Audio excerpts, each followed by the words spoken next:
Update natin kayo sa ating result sa ating pag-apply yesterday sa tax info natin sa Singapore. So yesterday po tayo nag-submit guys, kung makikita nyo dito, submitted December 10, 2023. So kakatapos lang po nating mag-submit yesterday and eto po yung result niya guys. Your tax info has been accepted. So nakalagay dito guys, status accepted.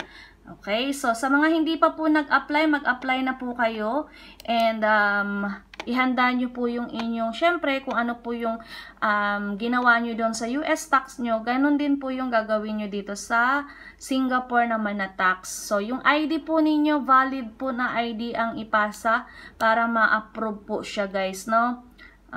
Kasi hindi talaga yan tatanggapin kung ang nilagay ninyong ID ay hindi po sa inyo.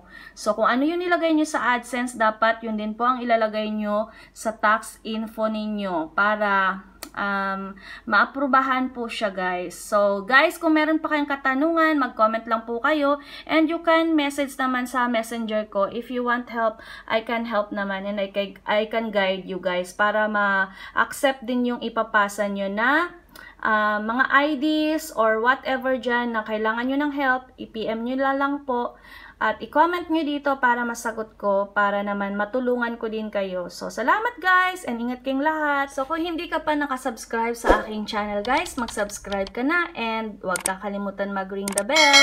Thank you for watching guys and God bless. Bye-bye!